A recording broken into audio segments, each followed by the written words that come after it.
Life After High School, a guide to career and college planning webinar. So to start off, I am with ICANN. If you don't know what that stands for, and this is your first time watching one of our webinars, you can see our mission on the screen. ICANN stands for Iowa College Access Network, and we're able to provide a lot of services to students.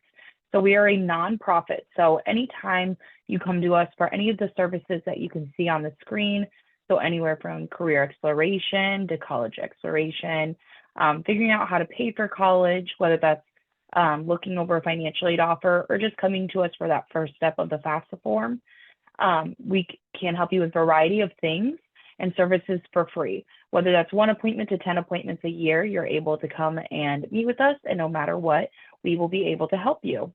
So you can see there, you can schedule a virtual appointment with us, or you can schedule an in-person appointment with us. So no matter which way you schedule an appointment, you will still help you in the same way. The only difference is whether you come into one of our offices or you are on a Zoom meeting with us. So we send you a link the day before and you get that Zoom appointment with us, and we meet virtually at the convenience of your home, or maybe you have some time over a lunch break that we can meet with you. So you can schedule an appointment with either calling our phone number, as you can see on the screen, or you can always go to our website, icansucceed.org/appointment. If you forget maybe the link that's on the screen, you can always just go to our regular website. That's icansucceed.org. When you go to that website, what it's going to bring you to is this screen. This is our main home screen. As you can see on the top of the screen, there's a bunch of different tools to use. So even if you're not ready to schedule an appointment with us yet, always feel free to go ahead and go to our website to start just researching your own things, whether that's career planning, college planning, or those financial aid, that financial aid section. There's also a lot of helpful handouts for you along the way, whether you're trying to figure your way through high school, still trying to kind of decide some things in college, but we are able to help you the whole way through the process. So in that middle of the screen, you can see there's that schedule an appointment icon. You go to that and it'll go to our scheduling system, so you don't have to do it during our work hours. You can go to our website and schedule at any time that you would like. There's also that events and presentation section right there. So just like today, we have a webinar every Wednesday that we do. So always feel free to go to that icon, click it. Maybe you missed a Wednesday, or you're exploring more things and doing your own research. You can go to that events and presentation section, and we have a bunch of recorded presentations, anything from like scholarships, going over financial aid offers. So feel free to go through that and really explore those different things that we've done already in this year. If this is your first time with us, you can also always watch these webinars if you're signed in today and you registered. Thank you, but also you can always watch them on our Facebook page live as well every Wednesday. If you were to decide to come in to one of our offices, you can always find which one is nearest to you. So that here's our Eastern Iowa Success Centers. And again, you can always schedule over the phone or on our website. Here are our Central Iowa Success Centers. So what's really nice is that we're spread all over the state of Iowa. So our Western Iowa Success Centers. So say maybe you go to one place, you don't have to always go to the same place. Maybe that's closer to where you live, and then the next time you want to go somewhere closer to your work, you can always do that. It's completely up to you if you want to keep those in-person appointments. Or say your student is on campus at one of these sites, they can always go to one of our offices and get help from us. So back into the presentation, here are the materials if you signed up for the if you registered for the webinar today that you should have received within an email. If you did not sign up for this over through our website and register, you can always find these at icansucceed.org/materials. So that first one is going to be our PDF booklet, so the Life After High School. That is going to have everything in today's webinar and more. So I only have a short amount of time with you guys, so this is going to dive into a lot deeper detail over every topic that I discussed today. There's also that calendar. With this, it's going to have on one side the junior calendar, and on the other side that sophomore calendar. Or sorry, junior calendar and senior calendar. And then the other one is going to be a sophomore and junior calendar. So both of these are great resources for your student as they go through high school. It's going to be a checklist that goes through month by month and keeps it on task so that they are ready to go for the next year. And so by then you should have everything done when it comes time for those next steps after college, after high school. So when we're thinking about life after high school, there's a variety of things that we're going to discuss today that you need to plan for.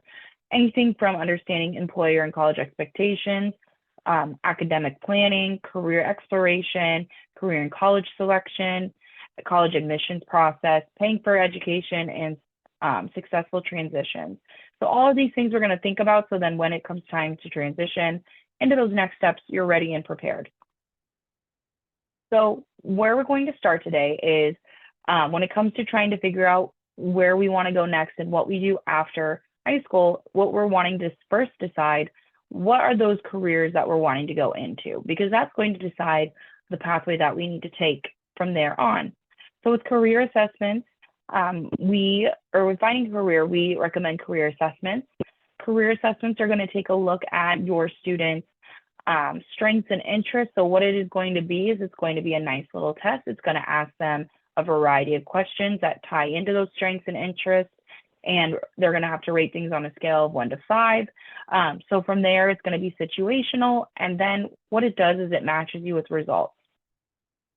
These are going to match you with pathways, and then that are going to be based off of clusters, which we'll talk about more in a second. So these pathways are going to go dive deeper into those careers that you're going to be looking at. So when you take the career assessment, what it is going to do, it's going to give you results, so then you can explore a little deeper into the different programs and seeing what you actually like. They're really nice because what it's going to do for your student is it's going to give them maybe several different careers that they can go in, they can look at and see what would they be their yearly salary, what are colleges that are highly placed in this, where are places that they could possibly work at, what is the day in and day out of that job. It's a one-stop shop. It's going to give them that summary of things that they would need for that career and what kind of education or training they would need as well. So it's going to help us narrow down then maybe what those options are and explore maybe new options that we would have never considered.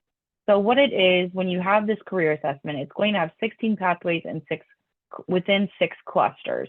So we'll see the 6 clusters on the next screen. But with this, those clusters are going to be more broad, and then they're going to dive deeper into those pathways. So your students may have already done something like this. Most schools will, at least by their freshman year. So looking into maybe what your students done before, or always maybe taking another assessment along the way. So when we're looking at the career clusters, here are the first 3. So you can see that it's a little bit broader. You have anywhere from agriculture to business and finance. And then looking at that business one, it then dives deeper into those career paths. So business, finance, marketing, management, and administration. So it dives a little deeper within that main cluster of business. Here's another cluster. So going anywhere from health sciences to information systems. So again, they dive deeper into those categories. So maybe your student has an idea of they want to go into human services, but they don't exactly know what they want to do. So then that's where we can kind of look deeper into it and see the different things that fall under that category that they could possibly go into, and then match what they do and do not like about that category within that pathway.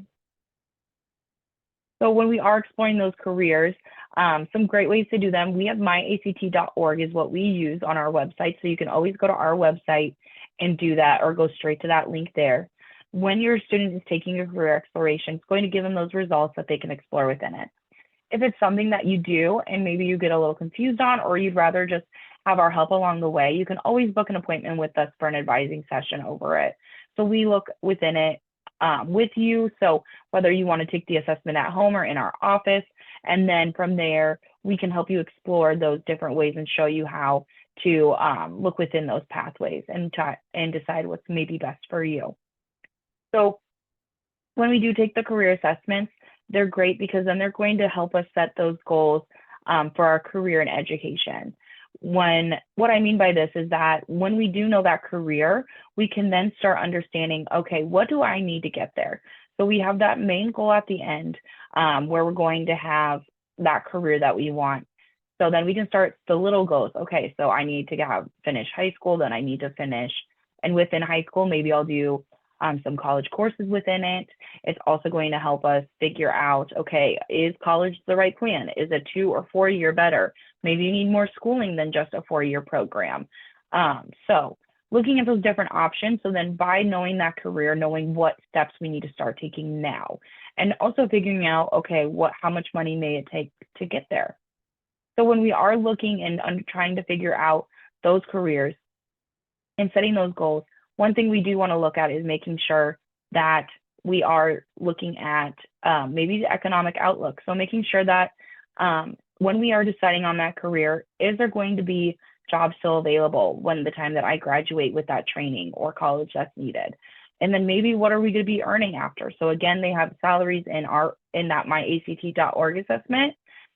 So making sure that matches with what you would like down the road. So all things to consider when we start this process, and does it all align with you? And then when we're trying to still figure out maybe more of specifics of what we would like to do. So maybe we know an area, maybe you have that cluster, but again, we have maybe 3 key things. Maybe you want to do marketing and management. Getting hands-on experience is going to be key. What this is going to do is whether it's a job shadow or volunteering, maybe joining a club of your interest, get some hands-on experience so you can see what the day in and day out will be. Job shadows are great. A lot of high schools offer them. So always talk to your counselor as well. When you are getting that job shadow, you're going and you're seeing maybe a shorter amount of time with someone. So you're going and seeing that job the day in and day out, maybe for a half day, maybe you just go a full day. Your school can maybe help you set it up. You could always reach out to a business if you know a business in your area that does allow or does have the career that you would like. Or you can, if it's a family member that has that career, ask them. If it's an aunt or an uncle, or maybe your mom or dad knows someone that has a friend that does it. So always looking at those options when we are wanting job shadows, or maybe even down the road considering internships as well. So great way to look and see what you do and don't like about a job. So even if you go and you have a day and you find out you completely do not like what you just learned about that job, that's great. Down the road, you didn't waste any time in college or money as well trying to prepare for that job.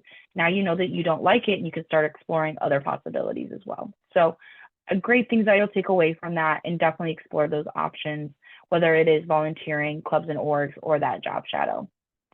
So now that we know what we want to do, then we need to start preparing academically. So we're going to start with where you're all at right now. So figuring out that high school experience and what you need within it. So we're starting with that 4-year plan. When we're looking at 4-year plans, we want to make sure that it has everything we need within it, that we're keeping track of our plan, that we have everything that we need to graduate from high school within that plan. So that's our main goal, is to definitely graduate. So after that, then we're looking at maybe, are there any other admission requirements in the schools that you're going to apply to for college that you would need, or programs that you apply to that you would need, to make sure we fit it in there, and that everything just aligns with what you see for that next step. So always talk to your school counselor, always revise it every single year. Maybe you decide that one year you wanted to do one major, and maybe your junior year you decide you want to go a completely different route. Making sure that still aligns with what you are wanting to do down the road as well. So when we are looking at our 4-year plan, we have those core classes that we always see.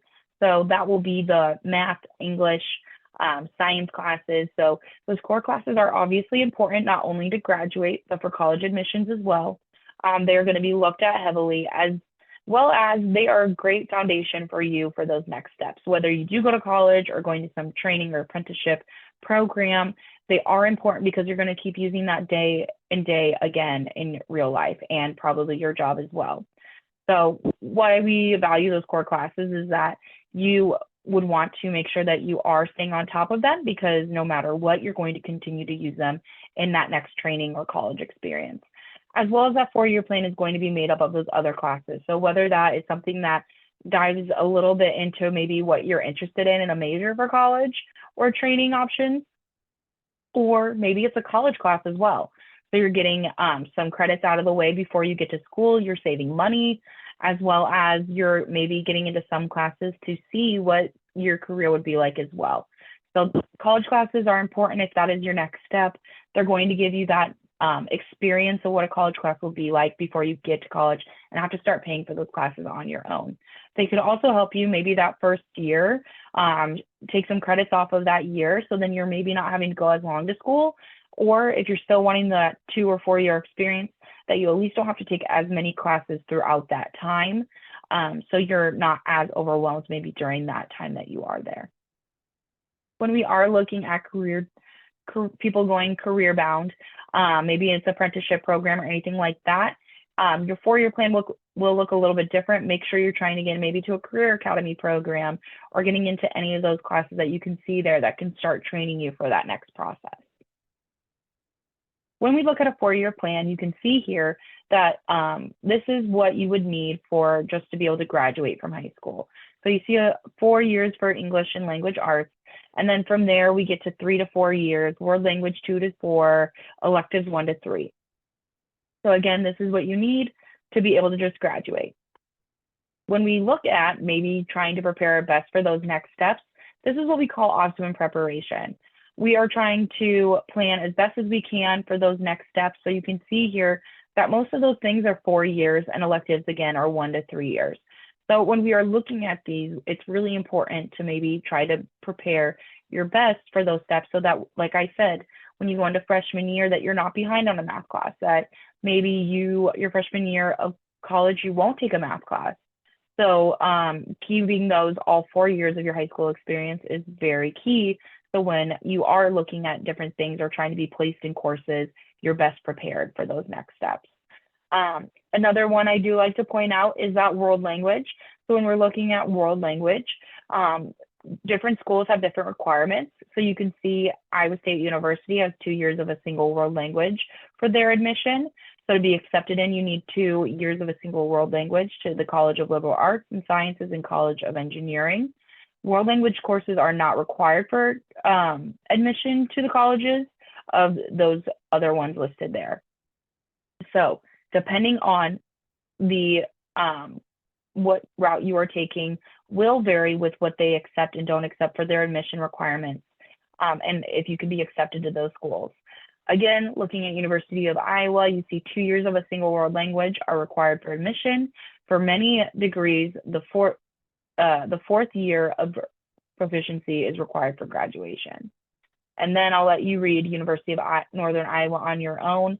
So again, based on the school that you're going to, they may require 2 years, they may require no years to be accepted, or they may require 2 years, and then you may have to do more once you get there to be able to graduate from the school itself.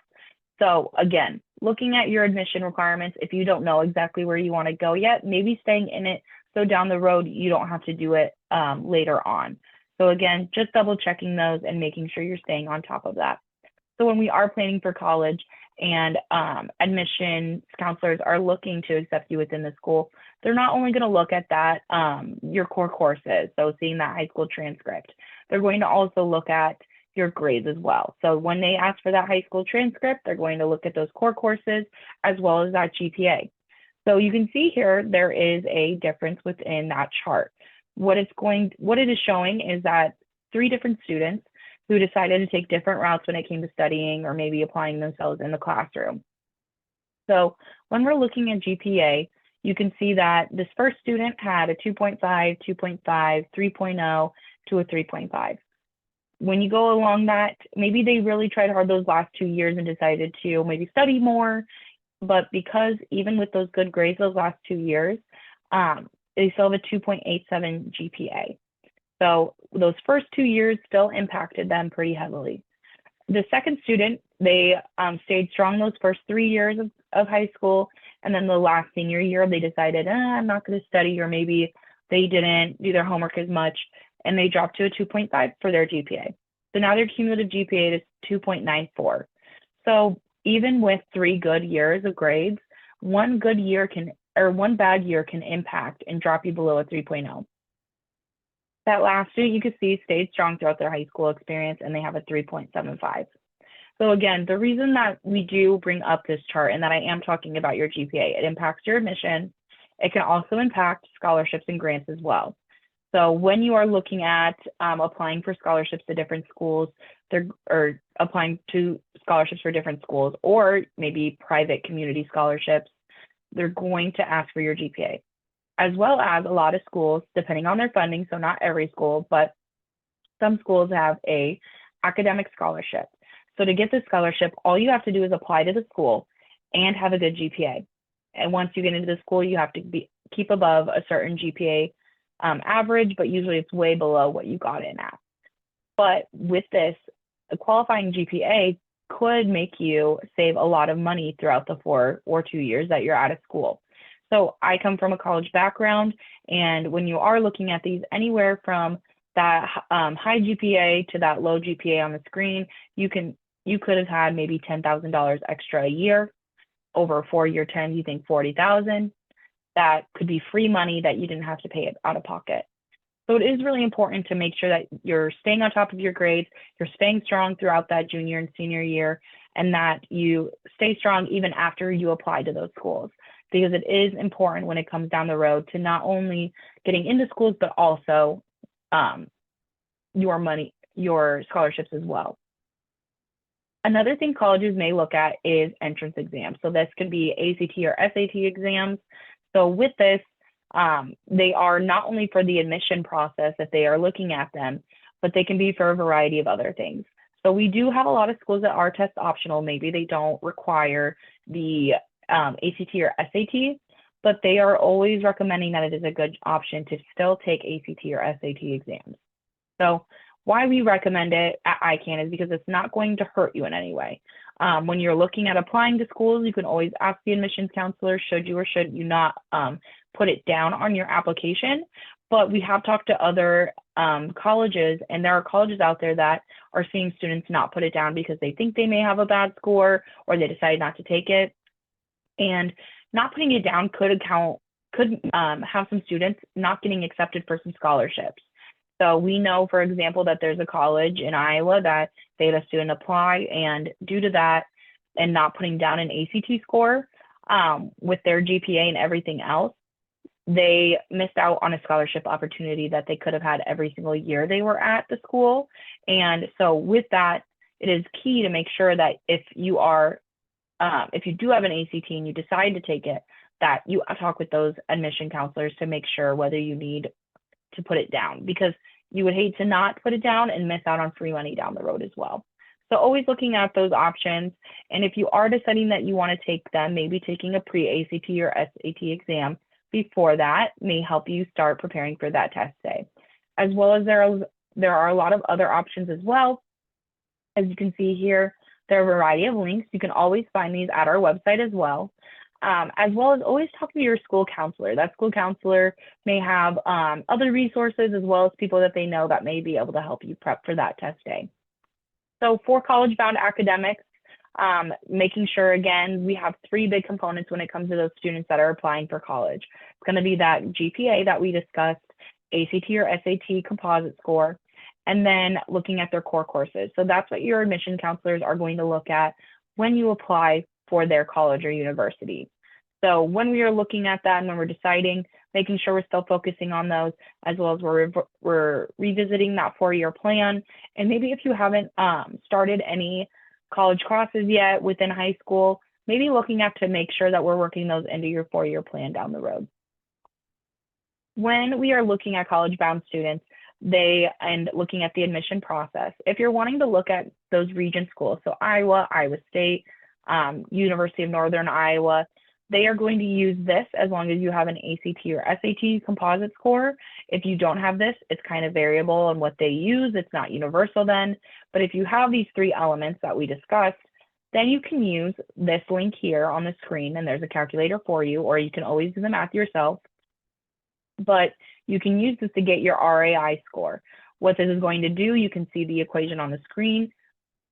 Once you do it, then you are able to get a score. As long as you have around a 245 or greater, you should be good and accepted into the school. Again, there is variables that apply just because of those core classes, but at least this is a rough calculation that you can use to then know if you would be accepted. So academics is very important, obviously, like we've discussed about this whole time, but we also just want the students to be well-rounded as well. So making sure that as being a student in high school that you're challenging yourself, that maybe you're getting into different things as well, whether that's clubs, organizations, maybe volunteering. So go above just the academic work. So like I said, getting involved, whether that's a part-time job, volunteering, or getting into clubs or extracurricular activities like sports. These are great things to have down the road because they're going to help you build time management, teamwork, and leadership skills, and those it's going to help scholarships as well. It's going to show that you can do, you've built a lot of skills throughout your time in high school, as well as that you're involved in a lot of things. So when it comes that time that it is scholarship process down the road, we recommend using an an activities resume. So when we're looking at an activities resume, it is made up of several things. When we are looking at it, it's going to have that education, school activities, community involvement, employment, honors, and awards. And then within that, you can see a variety of things that a student has done. So with this, we recommend starting it as soon as possible if you don't have one. I know some counselors will have their students do them in class. So when we're looking at it, it's a great tool to have that a student can start at any time and start adding to it so that they can remember everything that they've done throughout their time versus trying to create this their senior year. So with it, you can see that it has those specific things in the categories as well as the grade level that they did it. Because no matter what, it's their high school experience. So they should get credit for what they have done throughout that time. So within it then, when you have it created and it comes that senior year and you're applying for scholarships, it's a great tool to have because they can either attach this as a PDF or they can send it in the mail if they have to print it out. So it's a great thing because they're going to ask these questions throughout those scholarship processes. Most of the time, they're going to have all of these things asked about so that they can just put in that spot when they ask for the questions, see PDF attached or see activities resume attached. These are great things. This is a great thing to have because if you're doing 10 different scholarships and each of them asks for these things, you could possibly save 20 minutes for each scholarship they're applying for. And then they can use it throughout the year and add on things as they go throughout the year for maybe those spring scholarships as well. So then when we're looking at, we've completed high school and we're trying to figure out those next steps, we are trying to figure out, okay, so I know I have my career in place that I would like to do, or I have an idea of what I would like to do. I've looked at my 4-year plan and it's aligning with the things that I need for that. Then we're trying to figure out what is the next steps after high school. So the world has changed a little, but as you can see here, jobs requiring post-high school education or training in 1973 was only 28%. Jobs in Iowa now that require some form of education and training beyond high school are closer to 70%. So that's 68% that's requiring more things outside of high school. So with that, that is why we want to kind of know what we want to do or the area that we want to be in after high school. So if we have a career in mind, then we can start exploring the education and training options. So this can be anywhere from apprenticeships or career training programs, certificates, diplomas, associate's degrees, so those 2-year programs, bachelor's degree, 4 years, master's, doctorate, or being in military specialized training. So you can see the variety of months or years that it takes to get all of these. So we do want to know what we want to do so we can figure out how many years are we planning for. So then we can start planning how we're going to pay for it as well. So these are key things to start thinking about now so we can know what we need to plan for. So is education or training worth it? Here is a variety of salaries based on the education or training to kind of see whether it is worth it or not. And then on the next screen, we're going to have, here's the income if you were looking at a 2-year career technical degree. So again, kind of seeing into those. So when we are looking at apprenticeships or career training, you can see a lot of statistics on this screen. So trade jobs account for 56% of the labor market and 52% of job openings in Iowa. So if college is not your route, or if you know your student, or as a student, I do not like, I want to be done at high school. I don't want to continue to do the college experience with classes. You can always look at career and apprenticeships. So with this, there is a high demand. They come out making good money as well, and that you're not in that 4-year degree category that maybe you're not interested in. There are also options as earn as you learn. So Iowa Building and Construction Trade registered apprenticeship programs. With these, what it's going to be, exactly like it says on the screen, they're going to earn as they learn. So they're going to make money as they're working side by side with professional tradesmen, learning what they need to be doing, that they can then get that, they can then make money while they are learning what they want to do down the road. So it's a great thing, and many programs guarantee employment upon completion. So a great opportunity to take if this is something you are interested in. Again, if trade is more of your, trade is what you are looking at, there is a variety of things that you can do within trades if you are not wanting to be in college as long. So here is some income earning potential with registered apprenticeships. Again, this can go back and forth depending on what you're doing, as well as vary within the job that you're in and your employer. For those that are deciding that they want to do the college route, when we're deciding to choose a college, we want to look at a variety of things. So obviously we want to make sure that it aligns with us, our interests, and that aligns with that career assessment that we did. So things to consider when you're looking at a school is going to be, first of all, just making sure they have programs and majors offered that align with your career. So I used to work in admissions, and we would have people come for visits, and we wouldn't even have their major. So making sure you're doing a little bit of research before you go to that school, just to make sure that they have your program that you want, as well as the other things as well listed within this list. So making sure that they have they're the type of institution that you would like, whether it's private, public, community college, in-state, out-of-state, looking at that class size as well. If you know you work better in a small setting versus a big setting, then a big lecture hall of 500 people would probably not be for you. So making sure you're looking and you're figuring out what class size that you can achieve your college requirements in is very important, as well as location, whether you want it to be in-state or out-of-state, whether you care how far away from home it is, as well as if you are deciding to live on campus, looking at those dorms and apartments, maybe double checking their cost as well, making sure all is within what you want, because you are going to be living there during your time if you decide to stay on campus. So always go and look at that, as well as the campus environment, their resources and support systems. So do they have the environment you like? Do they have the activities that you want on campus? Do they have the resources? So whether that's job placement, are they going to help you find a job when it comes that time senior year? Are they going to help you plan? Are they going to have facilities like a library or wellness center, health center? Or what is important to you when it comes to these different things, to make sure that the place that you decide to go has all of those things for you.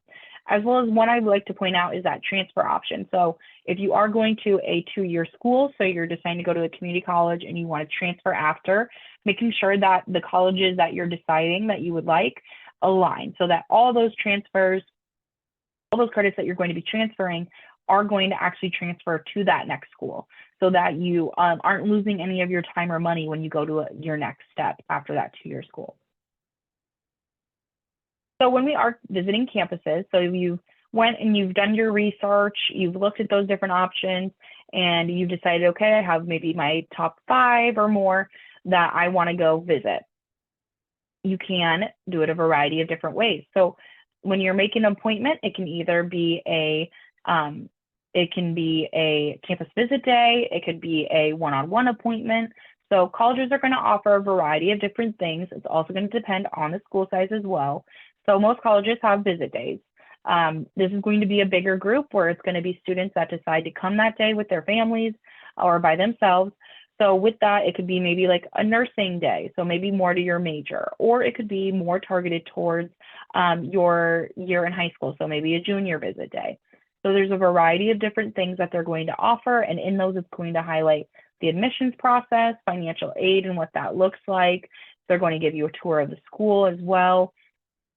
So looking into those and seeing maybe if you aren't ready for a one-on-one visit, going to a visit day, as well as maybe after that, or if you're ready for that next step, doing a one-on-one visit. So maybe you go on a tour of the school with a group or just one-on-one with a student that's already leading you around, as well as then you will meet with an admissions counselor. You'll meet with the one that'll help you all along the way. They'll discuss that financial aid side as well, and you may even be able to meet with a professor. Or if you're interested in an activity there or you're doing a sport there, that you might be able to meet with that coach as well. So when it comes to those campus visits, making sure if you are doing a one-on-one visit that you are scheduling enough in advance. I always recommend about 2 weeks at least, just so that they can try to get that all of those things that you need within that visit day lined up so that you don't come that day or it's rushed and you don't get what you need after making that trip to that school. So always try to plan ahead with that, as well as ask all of your questions that day. That is what they're there for. That admissions counselor is supposed to be there to help you with all those questions. And if they can't answer it, they'll know someone who can, as well as that when you go on that tour and you have that tour guide, ask them certain things about campus. They'll be able to give you the ins and outs on those things that maybe you couldn't find on the website. If you are not ready for a college visit yet, or maybe you are just exploring your options a little bit more and wanting help to narrow it down, college fairs are a great resource to have. So college fairs are going to be a one-stop shop for you. They're going to have several colleges, maybe employers there as well, trades, military. They are a great option because you're going to be able to go to that fair at one place and talk to all of those reps. So you're going to see different schools there that you can go around and you can talk to all those schools that maybe you're interested in and collect their business cards so you can reach out to those admissions counselors, as well as maybe different brochures with information about that school and maybe your major as well.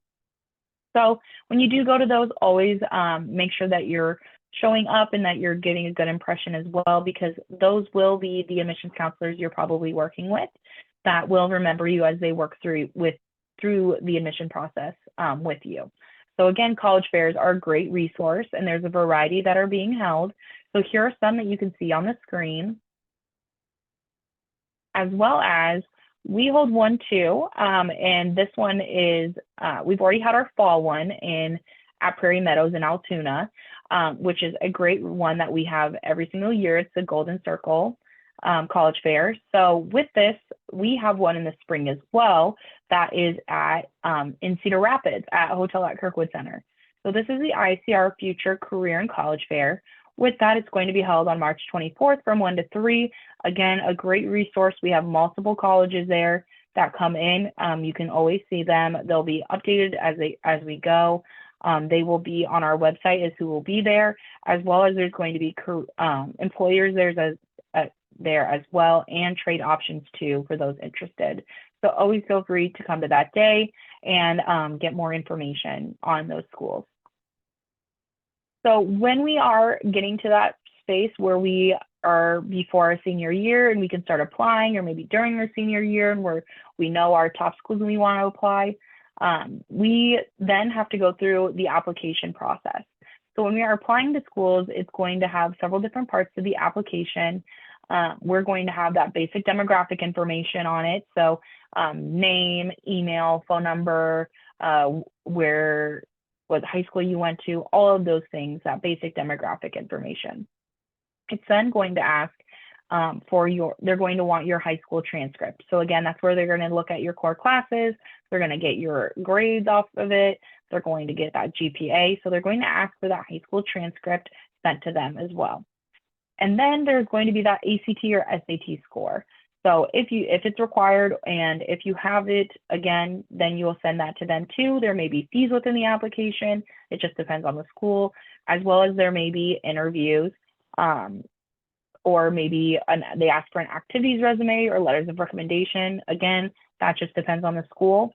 And there may be other steps that apply to that school. But again, it's from school to school. Sadly, it's not all universal, but there is a common app that you'd be able to go to that link that you can see there. And then you can fill out one application to all the schools that accept that and send it their way. So that way you can just fill out one and send it to all those schools that are accepting that common app. So when we're looking at our years and kind of trying to figure out where we are in that college process and applying. So sophomore year, you can see that it's just going to say that you need to focus on grades and involvement in high school, that we're looking at that pre-ACT or PSAT, trying to get prepared for those tests, as well as we are requesting information from colleges, maybe starting a couple visits, you never know, or going to a college fair, and that we're looking at those 4-year plans as well. When it comes to junior year, we are focusing on our grades still, trying to finish strong, as well as involving making sure if we haven't been involved yet, that we are getting more involved, volunteering, that we're picking 7 to 10 schools and researching and visiting some, as well as requesting information from those schools or attending the college fairs again, and talking to college representatives at your high school. So a lot of times you're going to have admission counselors visit your actual high school. So making sure that you're spending time at that booth that they set up to actually figure out more information and talk to them. And then during your summer, after your junior year, you're starting those applications and getting those finished, hopefully before you start senior year. When we hit senior year, then we are finishing high school strong. Again, I know it's your last year, but we want to make sure we're keeping those grades up, as well as we are starting to narrow down schools. So you have 2 to 5 schools that you're serious about, and you apply if you haven't done so, and that you're making sure that you're starting to get those deadlines down. So whether that's scholarships that are coming out in the fall and the spring, as well as admission deadlines, whether that's housing and financial aid. So whether you need to get a housing deposit in, whether you need to meet with an advisor for that as well, making sure you're being aware of all of those deadlines, and really just talking to those admissions counselors so that you stay up to date on everything you need to do. They are going to be your best friend when it comes to specific things you need to do within that college, and they're meant to help you through that application process all the way to when you first walk in the door at the school. So always reaching out to them for those deadlines and different things as well, and talking with your school counselors too when it comes to scholarships, and trying to figure out what is available to you. So speaking of scholarships, when you figured out kind of maybe you've narrowed down some schools and we're trying to figure out, okay, looking at these schools, how am I going to pay for college? So when we're looking at our timelines and how we need to start figuring out how to pay for college, we are going to see in junior year that you're researching these careers and starting salary. So again, figuring out maybe what you would be making so that you know what you can afford for college, as well as that we're using net price calculators, which we'll talk about in a second, to looking at FAFSAs and the estimate. We're not starting them though. We're just maybe figuring out an estimate, as well as beginning that scholarship search. So maybe that's end of year or summer before, trying to figure out what scholarships may be available to you. As well as senior year is when we get more into it. So you're continuing research, you're revisiting those net calculators, you are getting those scholarships started, and you're getting those fall deadlines down right away, as well as the FAFSA. So with the FAFSA for the seniors this current school year, the FAFSA opens December 31st. For the juniors of this current year, the FAFSA is hopefully opening back up again October 1. This year is just a tricky year. There's a lot of updates happening, so it does not open until December 31st for those current seniors. But again, juniors, yours should be open in the fall for you to start doing. So when it comes to looking at how we're going to pay for college, there's going to be some key terms that we need to know. So one that you're going to see a lot on a financial aid offer is going to be that cost of attendance. So we have within that direct cost and indirect cost. That direct cost is going to be just what it costs to go to school, so that tuition and fees, what it costs to go to class and be in attendance, as well as it's also going to be that room and board. This is going to be how much it costs to live on campus if you decide that, and as well as how much it's going to cost to have a meal plan. So different things will be within that, as well as the cost of attendance will have that indirect cost as well. So anything else that doesn't apply to those indirect costs, so books and supplies, transportation, and any other expenses you may have. So when we're trying to figure out how much it's going to cost to go to school, net cost calculators are very helpful. You can see the links on the screen. Again, these are in that booklet and on our website as well. But when we're looking at cost calculators, we can also look at the college's website as well. Most of the time they will have on their financial page, they will have a section where you can calculate with already built in cost of attendance numbers, what it would then cost for you. When we are looking at financial aid, there are some realities that come with it. So 2/3 of non-college savings parents aren't saving for college, or sorry, non-college saving parents aren't saving for college because they believe their student will earn enough financial aid or scholarships to cover the cost for paying for college. Well, sadly, not usually every student gets a full ride. And on an average for scholarships and grants, a lot of kids only get around 6,500. So again, and the average cost for 1 year of college is usually around 20,000. So this would be 31% of undergrad costs are usually covered.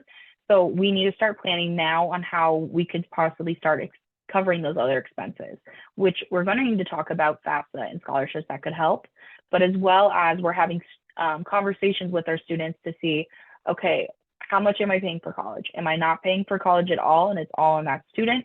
Do they need to start working to start helping save for the college experience? Trying to figure out what a game plan is for you and your family so that you're not all blindsided when the day does come and you start looking at those financial aid offers. So one way that you can help pay for college is the FAFSA. So this is a term you will hear a lot throughout your high school and college experience. This is going to be the free application for federal student aid. Again, it's usually the fall of your senior year when it opens. But for this current year school seniors, they are opening it December 31st. Where you will find the FAFSA is going to be studentaid.gov. It'll look like that screenshot on the page. So when you go to this website, you will create a login or what they call an FSA ID, as well as then you will fill out the form on the same website as well. So what's really nice about it is that it is processed within 3 to 5 days. So it's pretty quickly processed and then sent out to schools. And then it's up to those schools and their timeline of when they get that financial aid offer back out to you.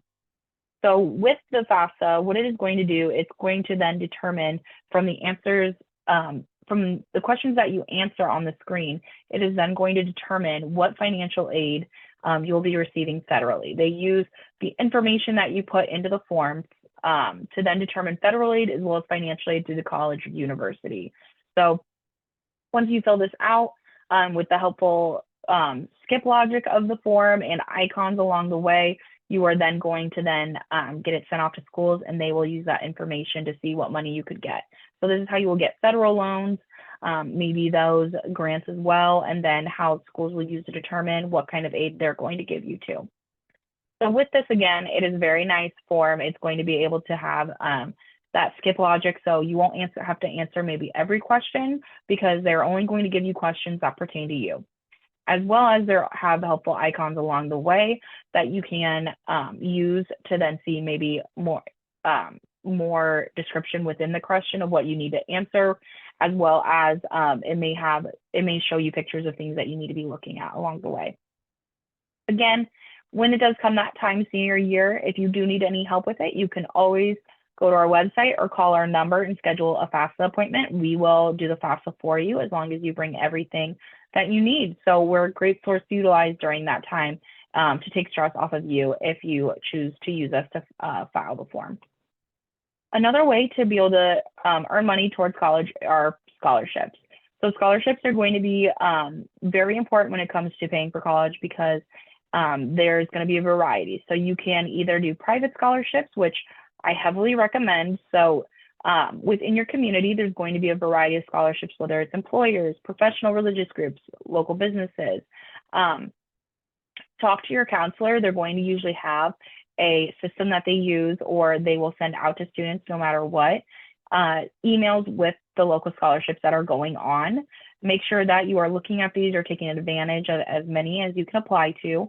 Again, it's going to be, you can fill out 10 applications and maybe you get a couple $1,000s. Think of that short amount of time it took to fill out those 10 applications compared to how much you would have to work to earn $2,000. So starting with scholarships is really important. I know it's a lot to handle within that senior year, but it's very key because that is free money going towards your education.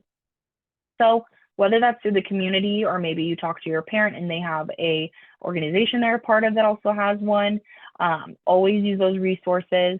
You can also use our resources as well at icansucceed.org. You can go to our scholarships page and find websites we trust. So as you see here, they're listed. They're also listed on our website and in that booklet. So these are going to be maybe more specific to major, maybe a statewide, nationwide, but they can go through and sort and see what ones they would qualify for and then fill them out there. As well as we have apps that we trust as well. So if your student would rather do it that way, they can go to these and explore different options that they can apply to as well. We have not only these resources, but we also have our own scholarship database too, that sorts out specific scholarships that we know of within the area that will help your student then see what they qualify for and go to those. Two separate things with the scholarships website and apps that we trust and our database, so make sure to explore both. One thing I will say, if you're not going to utilize our website, or maybe you do, and then your student decides to go and explore on their own, just being aware of scams. They are more out there these days. So when we are looking at that, making sure that if we are going to Google, that we make sure that we're just being safe with our information. We shouldn't be entering anything like a social security number. We shouldn't be paying for any kind of scholarship application. So making sure that we are looking at that, and if we are going out on our own, that we are being safe while doing it. So when it does come to that, when it comes to your year and what you're trying to figure out what you need to do next, sophomores, you can see here that you're looking at those pre-ACT, PSAT tests. You're figuring out that career pathway, so maybe going and doing our assessment. If you haven't, that you're doing that 4-year plan, that you're reviewing it, you're making sure it aligns with that, as well as maybe trying to start some job shadows as well to start exploring those pathways that you got in that assessment. And then continue staying involved outside the classroom, that maybe we're going to a career and college fair and asking questions and starting just to explore things. And then always talk to your school counselor, as well as always feel free to sign up for an appointment with the ICANN to start planning your career today. Again, always feel free to schedule an appointment, email us, call us, to talk through different things that you are experiencing during this year so that we can help you. Juniors, for you, again, always reviewing that 4-year plan. We're studying for that ACT or SAT. We're requesting information from our schools, so we're starting to now look at schools, doing visits as well, so that we're getting that information so we can start deciding where we want to go. We're looking at that FAFSA estimator, and again, always reach out to us if you need anything. And lastly, seniors, that you're taking that ACT or retaking it before December, and then you are doing applications as well, that you should be doing it in the summertime or in the early fall, as well as that you're talking about campus scholarships deadline. So whether that's through the college or university, reaching out to see if there's any extra that you have that you can apply for there, as well as that you are applying to those community ones as well throughout the year. And then we are looking at making sure we're in activities and doing community service. We're volunteering to add to that activities resume. We're attending a financial aid night for information. I know ICANN's within a lot of schools that we will go to, and we will talk about financial aid and what that FAFSA process is actually looking like. We dive a little bit deeper into what the form is. We also may have a fill out the form event near you, so always look at that. And then you're completing that FAFSA. For this year, seniors are completing that FAFSA after January 1. So again, comes out December 31st. So starting that and trying to get it done in January or February, depending on your school's priority date, is going to be key. So making sure that you're getting it done before that school has a deadline or priority date to make sure you actually get all the financial aid that you qualify for as well. And then again, sign up to meet with us. Again, that FAFSA form. We know that it can be tricky. Always call, email if you have any questions, or just sign up with an appointment and I'll do the FAFSA for you. So definitely look into that as well, or anything that you have throughout that senior year. I know it's a lot on you parents, so make sure that you're reaching out with any questions that you do have. And if you're not ready to talk to an ICANN advisor, you can always reach out to that school counselor. They are there for you. They are the convenience of your own high school. They have a lot of tools that will be able to help you. And for those more specific things, again, talk to that admissions counselor, the financial aid offices. Getting involved with them, they are going to know more about that individual school than maybe what and the details within it and what your steps are than what maybe I or your school counselor would know. If parents are looking out there for more helpful things, you can always go to sp3.org. This will help be an email service for you guys. It's going to give you helpful tools and deadlines throughout the year, as well as you can get entered into quarterly drawings for 529 college savings plans. Another great tool is Iowa College Aid has virtual college coach texting. So it's going to, it's a college coach to guide you through that college going process via text. So again, it's high school students, it's high school parents, grades 9 through 12, and you're able to talk to them and they're able to send you things over the phone that will then give you alerts to different things going on throughout the year. So it's going to help you with that FAFSA completion, those deadlines, scholarships alerts that may be going on when you should be submitting applications. So it's a great tool to have. You can always go to that link there, or you can hover with that QR code on the screen and sign up for it as well. So if you are needing any extra help or you're wanting to get extra information too, again, going to any of our pages. We are on Facebook, YouTube, Twitter, and Instagram, and we are always putting out stuff that is going to give you alerts to what is happening when that FAFSA comes out. We're going to be giving helpful tools. So again, signing up for any of these, we have our Wednesday webinars. We also have tip of the week videos. You can also sign up on our website. When you go to the main page, it'll give you the opportunity to sign up for our e-alerts. So then we can email you when different things are happening through the year, or when you're wondering, maybe junior parents next year when we start taking FAFSA appointments for the upcoming FAFSA, you could then get an alert notifying you when we are open for those appointments. And as always, like I said, you can find us on YouTube. So maybe you've missed any tips of the week and you want to go explore them, you always can. But I will stay on just a little bit longer to see if there are any questions that you guys may have from the webinar or on the Facebook Live. So I'll stay on for a couple more minutes, and if I don't see anything, then, but I do want to thank you guys all for coming to the webinar today. I appreciate you all attending and learning more information about this. And again, if you do have any questions, feel free to put them in the chat. But if you don't, or maybe it's more specific to you, always feel free to email us. You can go to our website, icansucceed.org, and you can find where you can live chat us, or you can always send one of our advisors, if you know your advisor for the area or any of our advisors, an email or call in as well with any questions.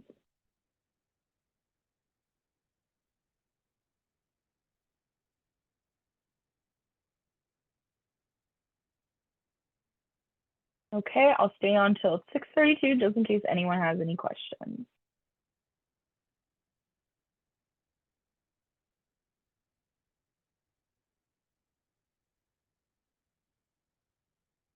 And just in case there is still anyone on for our seniors, we are taking FAFSA appointments as well. So again, that opens December 31st. So if that's something that you are wanting help with as a student or parents as well, for the upcoming FAFSA for the 24-25 school year, that is starting in January. So we can always feel free to call in or go to our website and schedule for those appointments. We do those virtually, so whether you have time during a break at work that you want to do it, or in person as well in our office. So always feel free to schedule for one of those or any other of our advising services, like I said. But I don't see any questions in either of the chats, so I just want to thank you guys again for attending today, and have a great rest of your week.